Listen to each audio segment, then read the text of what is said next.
bonsoir à toutes et tous. Je vais me lever aussi comme Betty pour faciliter, pour faire porter ma voix. Merci de m'accueillir. Je m'appelle donc Damien Scali. Je suis aiguilleur du rail donc à la SNCF, un métier que j'exerce depuis 2016 maintenant, en horaire posté 3x8 pour ceux à qui ça dit quelque chose. Je vis et je travaille à Lille et donc c'est déjà un plaisir d'être parmi vous ce soir, de me retrouver en si bonne compagnie, un peu hors de mon coin. Bon, franchement, alors c'est vrai qu'il m'appartient la tâche de conclure entre guillemets ces présentations, mais tout a déjà un petit peu été dit, je crois, sur tout ce qui tournait par rond. L'illustration, oui, que cette société-là, ce monde-là, il y a quand même un sacré problème et qu'il faudrait quand même un petit peu tout changer.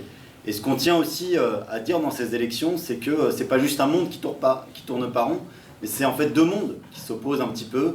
Le monde de ceux d'en haut, comme on aime à dire nous au NPA révolutionnaire, des capitalistes, des riches, des puissants, des grands de ce monde, et puis celui d'en bas, le nôtre, où quand même c'est à la fois de plus en plus difficile, que ce soit les fins de vie, que ce soit l'avenir de nos enfants, l'avenir de la planète, mais où il y a aussi toute cette colère et toute cette envie de faire changer les choses, en tout cas de ne pas se résigner. Et c'est vrai que si on se présente à l'élection, c'est déjà pour incarner un petit peu ça. Et franchement, pour vous le dire en un mot, on a beaucoup de fierté par rapport au choix qu'on fait de se présenter à cette élection européenne. Beaucoup de fierté parce que c'est vraiment pas une mince affaire. En fait, on présente une liste à cette élection de 81 personnes, 81 candidates et candidats, travailleuses, travailleurs, jeunes, qui vont pouvoir, qui tentent en tout cas jusqu'à dimanche prochain, s'exprimer haut et fort sur tout ce qu'on a à dire dans cette société.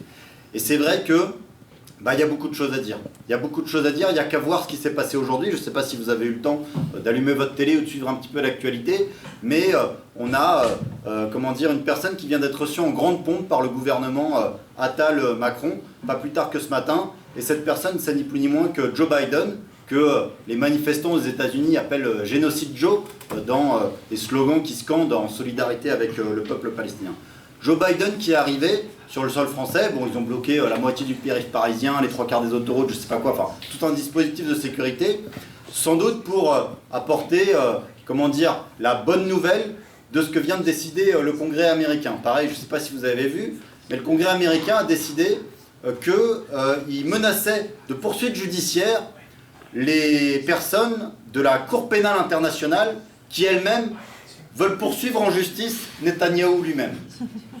Donc c'est ça quand même le monde dans lequel on vit, c'est qu'on menace de poursuites judiciaires, ce qui est normalement la juridiction internationale reconnue par toutes les démocraties du monde occidental, la Cour pénale internationale, parce qu'elle a eu le tort de vouloir faire rendre des comptes à M. Netanyahou, chef de l'État d'Israël aujourd'hui.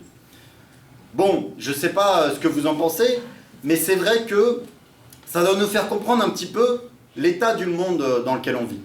Et qu'en réalité, le droit international, la justice internationale, les résolutions de l'ONU, en fait tout ça, c'est déjà du passé pour eux. C'est déjà du passé. Alors, on n'avait pas tellement d'illusions, nous les révolutionnaires. C'est vrai que le massacre en cours à Gaza, il fait que s'accumuler à tout un tas d'autres massacres qui ont lieu partout sur la planète. Il y a le Congo, il y a ce qui se passe au Soudan, où la révolte populaire de 2019, qui avait réussi à mettre à bas le régime politique de l'époque, a été depuis transformée en guerre civile par les deux chefs de guerre qui s'y font la guerre avec soutiens régionaux derrière eux, et où là aussi, il y a un risque de génocide sur place. Et je ne vais pas continuer la liste, les camarades de l'Afghanistan, etc., l'ont fait mieux que moi avant. Mais ce qu'on tient à dire, c'est que ces massacres-là, oui, rien ne peut les arrêter. C'est le prix qu'ils sont prêts à payer parce que précisément ils ne le payent pas eux-mêmes, le prix pour maintenir l'ordre capitaliste, pour maintenir l'ordre impérialiste partout sur la planète. Et oui, les résolutions de l'ONU, oui, la Cour pénale internationale, tout ça, c'est déjà du passé pour eux. Ils sont prêts eux-mêmes à les remettre en cause. Et ça doit nous interpeller pour comprendre qu'aujourd'hui, ces grandes puissances ne parlent plus que le langage de la force brute. De la force brute contre les peuples, mais aussi peut-être demain de la force brute entre eux. Parce que oui, on vit dans un monde où les menaces de guerre, de généralisation des guerres, se font de plus en plus sentir. les budgets militaires en augmentation constante, la tentative de vouloir mettre au pas en permanence la jeunesse, y compris en France avec le service national universel, tout ça sont des signaux qui doivent nous alerter. Et nous, ce que nous disons par rapport à ça, c'est que s'ils ne veulent plus parler que le langage de la force, eh bien, nous devons faire de même. Parler aussi le langage de la force, du rapport de force. Et ça tombe bien, parce que des forces, nous en avons. Nous, les exploités, les travailleurs, les jeunes, qui nous révoltons par milliers, souvent, parfois par millions. Oui, dans ces moments-là, nous pouvons être une force considérable, qui peut balayer des régimes politiques, qui peut faire taire des accusations comme celle de l'antisémitisme qui est lancée à tout bout de champ en ce moment. Mais accuser qui d'antisémitisme? Les étudiants juifs qui se mobilisent aux États-Unis contre les massacres en Palestine. Vous voyez que dans ces moments-là, nous pouvons être une force et renverser tous leurs calculs. Cette situation qui se développe de plus en plus, elle n'est pas propre que aux États-Unis ou à ceux qui sont les gendarmes du monde. La France aussi en est directement responsable. Cet ordre impérialiste, colonial même, elle participe à son maintien. C'est ce qui se passe en Nouvelle-Calédonie, en Kanaki, où la France, elle est en train d'organiser une répression féroce contre le peuple kanak qui est entré en révolte. Sur place, ils estiment à plusieurs déjà dizaines de morts, plusieurs centaines d'interpellations. Face à qui? Face aux forces de répression policière sur place, face aux GIGN et aux raids qui ont été envoyés depuis, et puis aussi face aux milices armées qui s'organisent dans tout un tas de quartiers sur place avec le soutien et l'appui du gouvernement. Et si Macron il veut absolument rejeter la possibilité d'une indépendance pour le peuple kanak, c'est pas parce qu'il croit que c'est la France. Enfin, de quoi on parle? On parle d'un territoire qui a plus de 12 000 km de là. On ne parle pas du Nord-Pas-de-Calais d'où je viens ou de la Meurthe-et-Moselle. Non, c'est pas de ça qu'il s'agit. C'est parce qu'en réalité, la Nouvelle-Calédonie, c'est l'océan Pacifique. Et donc c'est un pied dans les mers de l'océan Pacifique. C'est-à-dire précisément l'endroit où les prochaines rivalités inter-impérialistes vont se jouer entre la Chine et les États-Unis. Parce que la Nouvelle-Calédonie, c'est aussi 11% des réserves mondiales de nickel. C'est-à-dire ce dont on aura besoin demain pour construire les batteries électriques et la transition écologique qui nous vendent du soir au matin. Je dis tout ça, c'est un peu pour dire que quand Macron et Biden et tout un tas d'autres se présentent comme les défenseurs de la liberté du peuple ukrainien, ça doit quand même nous faire tilt. Ça doit nous faire piger qu'il y a un truc quand même qui ne va pas. Parce qu'on ne peut pas être les défenseurs de la liberté de certains peuples contre d'autres. Ça ne peut pas marcher comme ça. Alors qu'est-ce qui se joue? En fait, c'est pas le sort du peuple ukrainien qui se joue pour eux. Ça, ils s'en tapent franchement comme de l'an 40. En fait, ce qui les intéresse, c'est de contrer l'agression russe qui, elle, est en cours contre le peuple ukrainien depuis 2022. Et nous, ce que nous disons, c'est que le peuple ukrainien n'a aucune raison de faire confiance à ceux qui se prétendent être les meilleurs alliés. Pas plus qu'il n'a de raison de faire confiance à Zelensky, président de l'Ukraine, qui agite face à la Russie de Poutine un chauvinisme ukrainien qui consiste jusqu'à aller à faire interdire de parler russe en Ukraine dans des familles qui pourtant le parlent depuis des dizaines d'années, puisque les peuples sont tellement mélangés sur place comme dans tout un tas d'autres endroits sur la planète.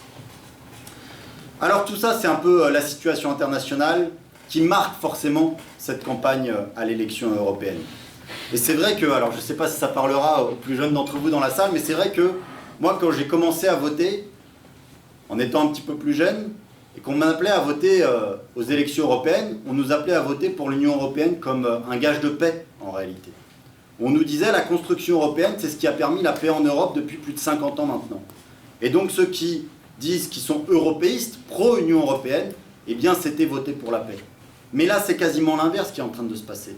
Ceux qui se disent européistes, pro-Union européenne, ces listes-là nous appellent à voter pour l'Europe qui doit se préparer à la guerre. L'Europe de la défense, disent-ils, mais en fait c'est l'Europe des marchands de canons. Et donc oui, ce retournement de situation doit nous alerter sur l'état du monde. Alors face à eux, ces européistes, il y a ceux qui se disent eurosceptiques, vous savez, c'est-à-dire l'extrême droite, le Rassemblement national de Bardella. Mais en fait, au fond, c'est quoi la différence? C'est où est-ce qu'on va faire passer les frontières? On les fait passer quoi? Aux frontières de l'Europe pour certains, aux frontières de la France pour d'autres. Bon, super débat qui pourrait animer plein de soirées et de plateaux télé, on imagine. Mais c'est vraiment pas notre débat à nous. Parce qu'en fait, même d'une certaine manière, ce débat-là, il n'existe même plus entre eux. En fait, ériger toujours plus haut les frontières pour faire la chasse aux sans-papiers, la chasse aux migrants, pour construire une Europe forteresse, même là-dessus, ils sont d'accord entre eux. Et c'est même pas moi qui le dis, vous avez peut-être vu, le numéro 3 sur la liste du Rassemblement National, c'est, comment il s'appelle déjà? Fabrice Leggeri, qui est l'ancien patron de l'agence Frontex, qui était chargé pour l'Union Européenne de refouler les bateaux de migrants et les migrants qui tentent de traverser la nage, c'est-à-dire en fait de tuer des milliers de personnes chaque année dans la mer Méditerranée. Donc oui, ce débat-là, il n'existe même plus entre eux. Pas plus que le débat sur la politique économique en réalité. Bon, quand Bardella s'est fait à moitié humilier par Attal lors de la discussion qu'ils ont eue sur je ne sais plus quelle chaîne, c'était quand même ni plus ni moins que la démonstration qu'en fait, ils ne proposent rien de différent. Et il n'y a pas que nous qui le disons. Parce que la love story entre le Rassemblement National et le grand patronat, en fait, elle est en train de s'écrire. À tel point, pareil, je ne sais pas si vous avez fait gaffe, que Sophie de Menton, qui est la présidente d'un think tank patronal qui s'appelle Éthique. Bon, alors chacun choisit son nom comme il veut, hein. C'est vrai que pour la haute bourgeoisie, on aurait choisi un autre si on nous avait demandé notre avis. Mais Sophie de Menton, elle a déclaré, à propos, je cite, nous nous sommes mis d'accord que l'augmentation du SMIC serait une catastrophe pour l'économie. Et sur ce point-là, tous les députés du Rassemblement National étaient d'accord avec nous. Bon, j'espère que vous êtes rassurés, vous êtes bien assis, ça tombe bien, l'économie française est sauvée, pas d'augmentation du SMIC avec le RN au pouvoir. Donc en réalité, c'est blanc bonnet et bonnet blanc, tant sur les politiques anti-immigrés que sur la politique sociale qu'ils veulent réserver aux travailleurs. Alors c'est vrai que nous, dans cette élection, on dit des choses complètement différentes. On n'a pas trop la gueule de l'emploi, c'est vrai, je ne sais pas si vous imaginez Ken, Betty ou moi-même au Parlement européen, bon, pourquoi pas. On n'a pas trop non plus le CV, c'est-à-dire le programme, parce qu'en fait, pour un monde sans frontières ni patron, je ne sais pas si ça rentre vraiment dans le cadre de ce qu'on peut faire voter dans les institutions de l'Union européenne, mais justement, c'est un peu pour mettre ce pied dans la porte, mettre ce grain de sel, ce grain de sable dans leur engrenage qu'on a envie d'être présent. Et puis, pour affirmer tout un tas de principes politiques essentiels. En fait, c'est vrai que ça donne un peu la nausée, toutes ces chaînes médiatiques, tous ces programmes politiques, vous avez vu, vous avez peut-être reçu les professions de foi là, déjà chez vous. Bon, elles sont toutes de plein de couleurs différentes, mais il y a de la France de partout. De la France revient, de la France par-ci, de gauche, de droite, de tout ce que vous voulez. Et en fait, tout au fond, un petit peu, tente de nous faire croire que ce serait l'étranger qui serait l'ennemi. En permanence, cette démagogie anti-immigré, anti-étranger qui revient. Mais en fait, qu'est-ce que ça veut dire la lutte contre les étrangers et contre l'immigration? Les camarades l'ont déjà abordé, mais franchement, j'en remets une petite couche parce que ils nous parlent à chaque fois, vous savez, d'évacuer les camps. Mais qu'est-ce que ça veut dire évacuer un camp? Ce qu'on entend sur les plateaux télé, à la radio, ils ont évacué un camp ce matin à Porte de la Chapelle à Paris, dans le nord de la France, dans la jungle de Calais, etc. Qu'est-ce que ça veut dire évacuer un camp? Ça veut dire envoyer des centaines de flics au petit matin pour lacérer les tentes. Ça veut dire confisquer toutes les affaires pour faire table rase et empêcher que les gens reviennent. Ça veut dire même, et c'est documenté par les associations de solidarité, confisquer l'eau potable pour les nourrissons, pour être sûr que les gens ne vont pas revenir. Et ça, c'est pas anecdotique, c'est pas une fois tous les 36 du mois. Par exemple, à Calais, dans le Nord-Pas-de-Calais d'où je viens, rien qu'en 2020, il y a eu 950 opérations d'évacuation de camps dont je viens de vous parler. Donc c'est ça, en fait, être immigré en France, c'est se prendre déjà ça. Et puis c'est aussi occuper les boulots les plus pénibles, les plus précaires. Dans le bâtiment, par exemple, quand il faut construire les immeubles et porter les sacs de ciment jusqu'au dernier étage, mais que l'ascenseur il n'est pas encore construit. Il faut les monter, les 20e, 50e étages. Il faut les construire. Dans les champs, par exemple, à récolter le raisin dans l'est de la France, à la main, par tout un tas de travailleurs saisonniers, raisin qui ensuite est utilisé pour fabriquer le champagne. Pas pour les travailleurs qui le récoltent, mais pour les grandes semondes et festoyer entre eux. Dans l'aide à domicile, pour prendre soin de nos anciens, parce qu'effectivement, les services publics, eux, ils s'écroulent. Et donc, il y a de plus en plus besoin de personnes comme ça. Et ça veut dire aussi construire tout ce qui va être utile, entre guillemets, à la grande messe sportive qu'on nous prépare pour cet été. Ça ne vous aura pas échappé que là, il y a un grand événement qui est en train d'arriver dans les tuyaux, c'est Paris 2024. Alors bon, il y en a qui vont peut-être tenter d'aller se baigner dans la Seine avec Macron et Hidalgo, je ne sais pas. Je vous conseille de prendre votre combinaison bien fermée parce que visiblement, il y a encore 2-3 bactéries qui traînent. Mais nous, ce qu'on tient à dire, c'est qu'il n'y aurait en fait pas un seul stade, pas une seule piscine olympique qui existerait sans les travailleurs immigrés qui se cassent le dos sur les chantiers de construction. Il n'y aurait pas d'hôpital non plus. En France, il y a 10% des médecins qui sont étrangers. Il n'y aurait pas de train non plus.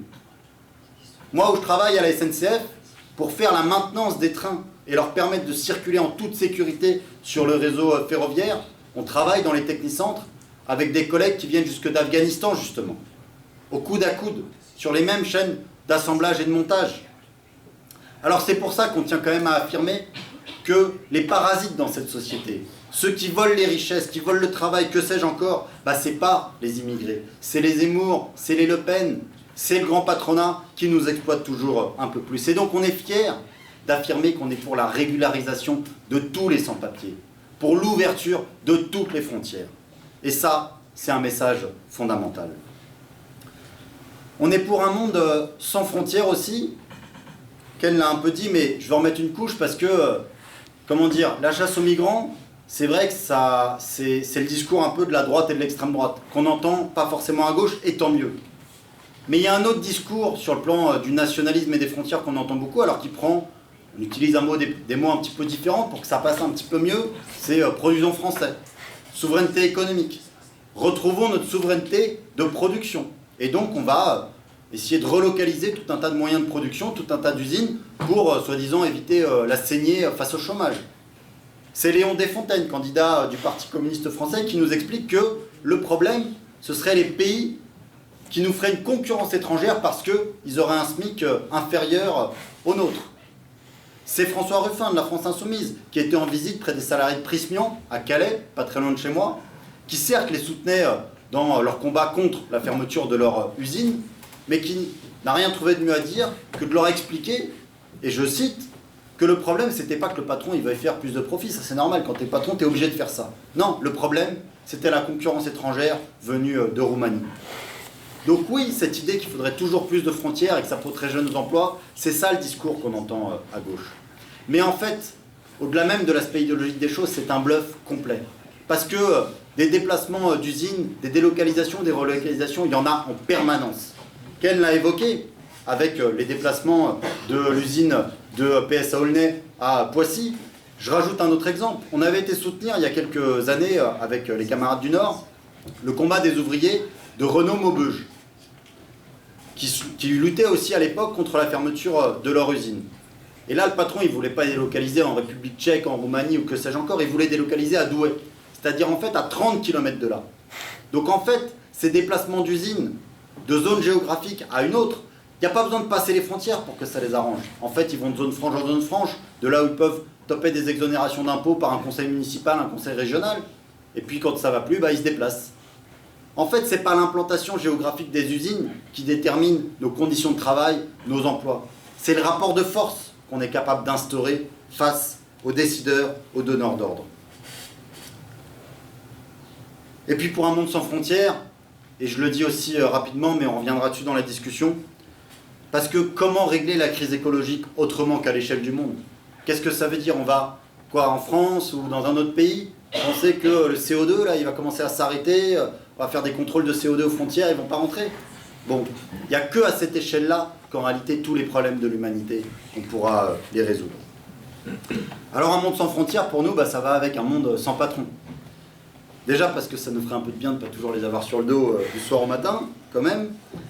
Et puis parce que, comme Betty l'a expliqué très bien avant moi, on tient à pointer du doigt, à mettre sur le banc des accusés tous les grands groupes capitalistes qui sont à la fois ultra bénéficiaires et qui en même temps sont gavés d'argent public. Et qui en plus, ça ne les empêche pas, font des licenciements en pagaille.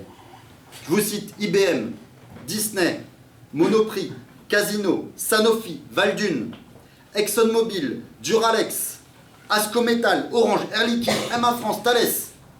Tous ceux dont je viens de citer le nom sont des grands groupes de production française qui font des bénéfices, qui touchent des subventions publiques et qui sont en train de licencier par paquet de 10. La CGT estime qu'au moment où on parle, il y a 30 000 licenciements dans ce pays qui sont en cours, 30 000 licenciements directs, et 60 000 en comptant les licenciements indirects, c'est-à-dire les suppressions d'emplois chez les sous-traitants, chez les familles, etc. etc. En fait, c'est une véritable saignée qu'ils sont en train d'opérer et qui va plonger ni plus ni moins que des familles entières au chômage. Et que fait le gouvernement pour régler le problème du chômage? Il attaque les chômeurs. Et c'est la énième réforme de l'assurance chômage que Gabriel Attal nous sort de son chapeau en pleine campagne électorale. Une réforme qui va limiter la durée d'indemnisation. Une réforme qui va réduire le montant d'indemnisation. Soi-disant pour s'attaquer au chômage? Non. Et à l'occasion de la remise, pour justifier cette réforme, de la remise sur la table du discours contre les assistés. Mais c'est qui les gros assistés de ce pays en fait? Le patronat français, il touche 200 milliards de subventions publiques par an. 200 milliards de subventions publiques par an. Et pendant ce temps-là, vous avez Bruno Le Maire, ministre de l'économie, qui fait le tour des plateaux télé en train de pleurer à chaudes larmes en disant « Ah, j'ai mal fait les comptes du budget, il faut qu'on trouve 10 milliards, donc il va falloir serrer les services publics, c'est chaud et tout, comment, aidez-moi quoi, serrons-nous la ceinture ». Mais de qui se moque-t-on en fait? De qui se moque-t-on? Ils licencient, ils empochent l'argent public, ils font des profits par milliards. Non, évidemment qu'il faut se passer de ce patronat. En fait, ce qu'on tient à dire, c'est que par ses règles, par son ADN, le capitalisme ajoute de la catastrophe à la catastrophe. En fait, ce système, il a le profit comme seule boussole. Et il n'y a rien d'autre qui peut entrer en ligne de compte. Ni les vies humaines, ni la catastrophe écologique, ni la misère généralisée qui augmente partout dans le monde à cause de l'inflation mondiale. Et donc nous disons une chose en fait assez simple, extrêmement simple, surtout dans un monde très riche dans lequel nous vivons. On n'est pas au Moyen-Âge, les amis. On est dans une société où on peut nourrir 6 à 7 planètes. Et où pourtant il y a des gens qui crèvent de faim. Alors nous disons une chose extrêmement simple. Si ceux qui dirigent aujourd'hui la société, comme ils pensent que c'est leur bon droit, si ceux qui dirigent aujourd'hui la société ne sont pas capables, avec toutes ces ressources que nous avons à disposition, d'assurer une vie et un avenir correct à toutes et tous, mais qu'ils passent la main, qu'ils aillent faire autre chose. Nous, les travailleuses et les travailleurs qui faisons tourner, nous avons les moyens de faire fonctionner les choses de la bonne manière, en fonction de l'intérêt général et pas de celui d'une toute petite minorité en permanence avide de profit. Alors comment faire ça? Comment atteindre cet objectif-là qui semble l'évidence et en même temps une ambition démesurée?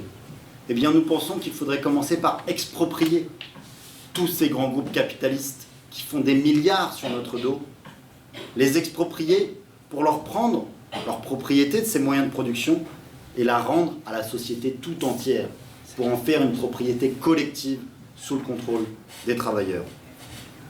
Et c'est pas qu'un slogan en fait, c'est tout un programme. Alors oui, c'est vrai, ça peut paraître lointain, rêveur, mais déjà on tient à dire que nous on s'empêche pas de rêver un petit peu, parce que ça peut faire du bien aussi, face à ce qu'est l'état du monde. Mais surtout, on tient à dire que les choses, elles peuvent aller très très vite parfois.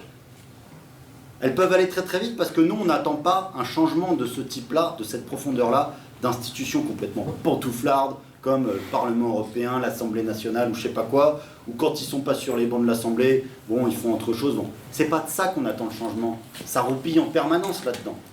Non, on attend le changement d'explosion sociale, de lutte de masse, c'est-à-dire de moments où il y a des millions d'exploités qui surgissent d'un coup, sans crier gare, et qui viennent perturber le bon déroulement des choses, et qui du coup viennent rendre crédible, possible, des changements de cette nature-là.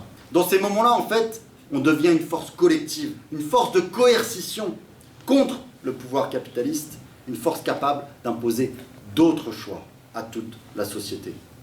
Et c'est dans ces moments-là qu'on a besoin des révolutionnaires. C'est vrai que le terrain électoral, c'est pas celui qui nous est le plus favorable. Peut-être que de nouveau, on le constatera dimanche soir. On va pas vous mentir. Mais dans les autres moments, dans les moments où ça chauffe, où les révoltes peuvent devenir des révolutions, eh bien c'est de ces moments-là qu'il y a besoin des révolutionnaires. Pour faire basculer ces situations et qu'elles ne nous échappent pas pour des bouchées de pain ou des ravalements de façade institutionnels. Et donc, et ce sera mon dernier mot, c'est pour ça qu'on pense qu'il faut voter pour le NPA révolutionnaire. En fait, c'est vrai, même quand on regarde l'état de la gauche, bah, ça donne même pas très envie. Bon, déjà, ils sont tous divisés dans cette élection. Il y avait la NUPES aux législatives, mais maintenant, c'est chacun pour soi, chacun son écurie. Bon, à croire que l'alliance électorale qu'ils avaient formée n'était pas tellement sur les principes politiques, mais plus pour avoir quelques places de députés bien au chaud. Et donc tous aujourd'hui, ils voient ces européennes comme le premier tour des présidentielles de 2027. Alors déjà, on tient à dire, attendez, 2027, bon, normalement on sait bien compter, c'est quand même dans 3 ans. Donc, quand même, nous, c'est le 10 de chaque mois qu'on est dans le rouge. Donc dans 3 ans, c'est quoi? Faut être patient, arrêter de chauffer l'appart, arrêter de bouffer, bon, on attend quoi, c'est ça le changement. Bon. Donc déjà, ça donne pas très envie. Mais surtout quoi, compter les points, les rivalités entre Glucksmann, les écologistes et Manon Aubry, pour savoir qui sera en tête et savoir qui du coup appellera enfin à l'unité pour 2027, mais derrière lui. C'est ce domino-là, ce schéma-là en permanence qui est rejoué. Non, ça ne nous donne pas envie et on ne tient pas à mettre le doigt là-dedans. En fait, on pense que dans ces institutions nationales, européennes, quelles qu'elles soient, il est plus que temps d'y envoyer des travailleurs et des travailleuses pour mettre le nez dans leurs affaires, pour dénoncer tous les petits arrangements qui se font souvent en coulisses et jamais au grand jour. Alors c'est vrai que beaucoup autour de nous, peut-être vous l'avez senti, vous le direz dans la discussion, réclament le vote utile, ou en tout cas le vote pour le moins pire, face à la montée du Rassemblement national et la casse sociale qui s'impose avec le gouvernement Macron. Et le moins pire dans cette élection, ça serait la France insoumise. Mais en fait, regardez Mitterrand et le tournant de la rigueur de 83. Regardez Jospin, dont Mélenchon était ministre et qui avait privatisé 2 fois plus que le gouvernement de droite qui l'avait précédé. Regardez Tsipras en Grèce, qui a mis la retraite à 68 ans. Regardez Lula au Brésil, Boric au Chili, j'en passe, et des meilleurs. En fait, Mélenchon et Roussel, et d'autres, ils parlent fort quand ils sont dans l'opposition. Ils crient fort sur les bancs d'une assemblée. Et on peut leur reconnaître parfois un certain courage face au climat médiatique ambiant. Mais, en fait, quand ils arrivent au pouvoir, il n'y a pas de moins pire. Parce que la gauche, elle finit toujours par décevoir. Et ces faux espoirs-là, une fois déçus, c'est la certitude d'un effondrement du moral des travailleurs pour la suite. Et ça, on ne peut pas se le permettre. On ne peut pas se le permettre. Alors à tous ceux qui votent à gauche, eh ben, on veut aussi les convaincre. Non seulement ces gouvernements n'étaient pas moins pires que la droite, mais leurs trahisons répétées en race campagne ont fait monter l'extrême droite, à tel point que cette extrême droite peut aujourd'hui parfois se présenter comme celle qui est anti-système et qui va finir par mettre le coup de pied dans la fourmilière. Et face à ça, face à cette menace, il n'y aura pas de raccourci pour faire changer les choses. Alors notre liste, on tente d'incarner ça. À notre échelle, modeste certes, mais avec ces ambitions-là. Alors je le disais au début et je finis là-dessus, il y a 81 personnes sur cette liste. Donc là on n'a pas le temps ce soir de vous faire la présentation des 81, mais j'aime bien, dans ces moments de meeting et de réunion publique, présenter au moins nos 2 têtes de liste, Gaël Kirant et Selma Labib, comme une sorte d'incarnation de ce qu'on essaye d'être toutes et tous. Gaël Kirant, postier de 48 ans. Si vous avez bien lu l'affiche, c'est postier licencié syndicaliste, à la Poste. Si vous êtes un peu malin, vous dites, mais il y a un problème. Il est licencié, mais il est syndicaliste à la Poste. Qu'est-ce qui s'est passé dans le bazar? Là, oui, effectivement. Il a été licencié par la direction de la Poste, et pourtant, c'est toujours l'entreprise dans laquelle il milite. Et ça, c'est un message politique qu'on veut faire passer. C'est qu'ils n'arriveront pas à se débarrasser de nous. Ils n'arriveront pas à se débarrasser de l'étincelle qu'on représente dans les entreprises, dans les luttes. On sera toujours là, prêt à jaillir et à faire exploser en grand des changements sociaux. Et Selma, vous l'avez vu dans les vidéos, jeune conductrice de bus de 28 ans, qui franchement, je sais pas, quand vous l'entendez parler, j'ai l'impression qu'elle incarne un peu à elle seule toute la colère d'une jeunesse qui a juste envie de vivre dans une autre société et tout changer. Et puis c'est vrai que le hasard fait bien les choses, parce que quand elle n'est pas en train de faire des meetings à droite à gauche dans les villes, elle est en grève avec ses collègues, à tenir des piquets pour les mêmes grilles de salaire pour tous, l'augmentation des salaires de 300 €, etc., etc. Donc voilà un petit peu, au travers de ces deux camarades, ce que nous on a envie un petit peu d'incarner. En fait, nous on sait même que ce qui compte, c'est le moral qu'on aura pour la lutte. Et ça va pas juste être l'affaire du 9 juin, c'est l'affaire du 10. Lundi 10 juin. En fait, pour vous le dire franchement, nous, lundi 10 juin, on n'a pas envie de regarder nos pompes. On n'a pas envie de voir les 30% de Bardella et de se dire « Putain, la montagne à gravir, mais on n'y arrivera jamais. C'est quoi ce... » Non. Nous, on veut avoir confiance dans l'avenir. Et donc, on veut arriver le 10 juin en regardant nos collègues avec fierté, en regardant les patrons droit dans les yeux, et en leur disant « Bah, tu vois, en fait, je ne suis pas tout seul. Derrière moi, il y a des centaines, des milliers, des dizaines, des centaines de milliers qui sont avec moi et qui sont prêts à tout changer dans cette société. » Et c'est ça le sens du vote. D'être le plus nombreux possible à voter pour le LPA révolutionnaire. C'est de dire une chose très simple, c'est que, ok, ils ont les milliards, mais nous, on est des millions à faire tourner cette société et demain, on décidera de tout. Je vous remercie.